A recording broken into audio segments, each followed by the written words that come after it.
के लिए कुछ भी नहीं, दिल में सिर्फ मोहब्बत है तो तो भाई इश्क तुमसे हुआ। मैं इसका स्टार्ट ही इसी बात पे करूंगी, जिसने की बेहयाई खाई उसने खीर मलाई। तो भाई ये वाकई हकीकत है, और जिसने की शर्म फूटे उसके करम। यहाँ पर हम देख सकते हैं कि गुल की लाइफ, यहाँ पहले उसने क्या किया कि अपने आप को जो है ना अपने भाई के हवाले कर दिया। भाई आप जो चाहें कर सकते हैं, मैं आपके सामने हाजिर हूँ। भाई भेड़ बकरी बना लिया खुद को। अब उसी भाई के ऊपर वो केस करने का कह रही है। मतलब कि अगर यही स्टार्ट उस टाइम पे तुम उस पॉइंट पे अगर तुम स्टैंड ले लेती अपने लिए और कह देती कि भाई मैंने शादी नहीं करनी नफीस से, मैं करूंगी तो सिर्फ और सिर्फ अहमर से, उस टाइम ही कर देती जब अहमर आया हुआ था अपनी मोहब्बत का इकरार करने के लिए, तो तुम सारी बातों को एक साइड पे रखते हुए हाँ कर देती, तो आज तुम्हारी जिंदगी बहुत ज़्यादा हसीन होती।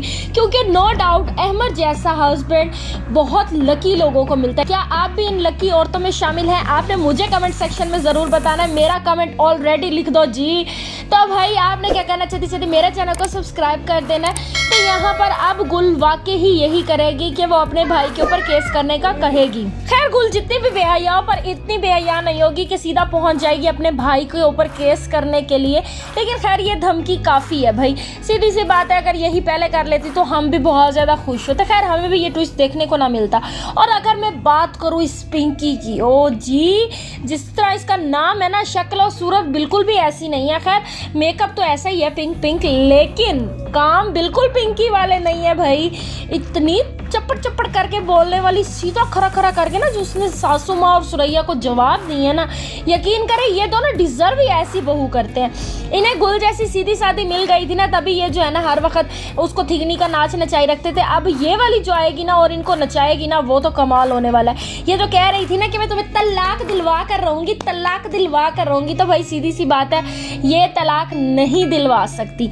और यहाँ पर वीक पॉइंट जो है ना वो ये है कि इसको बेटा चाहिए नफीस को, तो भाई ये बेटा नहीं दे सकेगी नफीस को, क्योंकि नफीस के नसीब में बेटा या बल्कि औलाद नामी चीज़ है ही नहीं इसके अंदर से।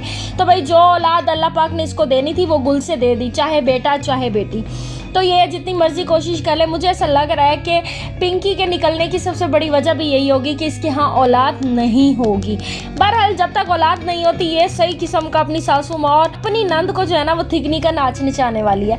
अच्छा एक पॉइंट पे ना जब नफीस और जो है ना पिंकी आपस में झगड़ा कर रहे थे ना और फौरन से आ जाती है ना फातिमा, उस टाइम मुझे ऐसा लगा कि यार यहाँ पर आप फातिमा की होने वाली है मंजी गुल, क्योंकि उसने सीधा यही कहना कि तुम लोगों को तमीज़ नहीं है, डोर जो है ना नोक किए बगैर आइंदा घुस जाते हो, तुम लोगों को कोई जो है ना शर्म हया ही नहीं है। भाई एक पर्सनल लाइफ है, भाई मियाँ बीवी अगर कमरे में है तो तुम लोगों को डोर नोक करके आना चाहिए, नहीं जी मुंह उठा के सीधा आ जाते हैं। लेकिन मुझे ऐसा लगा कि यहाँ इस स्टेज पर पिंकी को यही बात करनी चाहिए थी, लेकिन नहीं जी, वो फातिमा से पूछने लगे फिर तुमने इस जंजारपुरे में इतना अरसा गुजारा कैसे किया। खैर ये इस जंजारपुरे को सीधा कर रहेगी, जाहिर सी बात है मैंने जो बेशवानी की।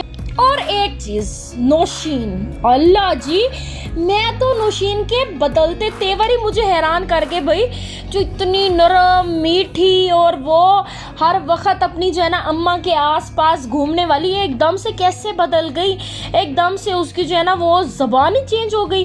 खैर जितना मर्जी कर ले, यहाँ पर जैसे ही उसकी माँ कहेगी ना कि ये मंगनी तुमसे होने वाली है, तुमसे, और अंगूठी भी ले आकर दे देगी अहमर के ऊपर, लेकिन अहमर वही अंगूठी उठाकर सीधा नौशीन के हाथ पे रखने वाला है और कहने वाला है कि भाई मुझे इससे शादी नहीं करनी, मैं जो है ना गुल को पसंद करता हूँ। सीधी सी बात है, उसने वाज़िया कह देना कि भाई मैं इससे शादी नहीं कर सकता, मैं गुल से शादी करूँगा, और फिर वो वाकई दोबारा से गुल के पीछे भागेगा। अब तो हर तरह से वो गुल के लिए राहें हमवार करेगा, उसके पीछे घूमेगा, उसकी हर ज़रूरत पूरी करेगा और भी बच्चे भिजवा देगा ताकि वो अपनी लाइफ में स्टेबल हो।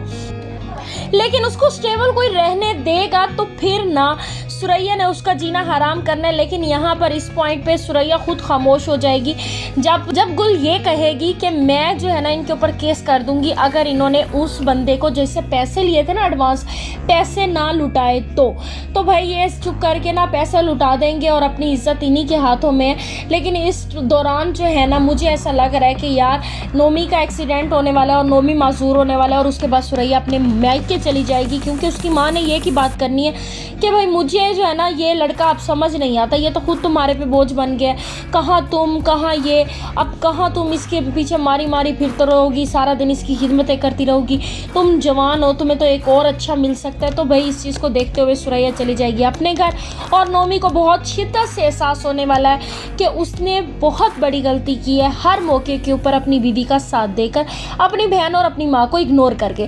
भाई जिसने अपने माँ बाप की खिदमत नहीं की ना, अपने माँ बाप की दुआएं नहीं ली ना, वो इस दुनिया में जलीलो ख्वार होता है, और ये आंखों देखा हाल मैं आपको बता रही हूँ। बाकी उम्मीद करती हूँ वीडियो अच्छी लगी होगी, अगर अच्छी लगी हो तो लाइक शेयर और सब्सक्राइब करना यार बिल्कुल भी नहीं भूलना, प्यारा सा कमेंट मुझे जाते जाते ज़रूर कर देना।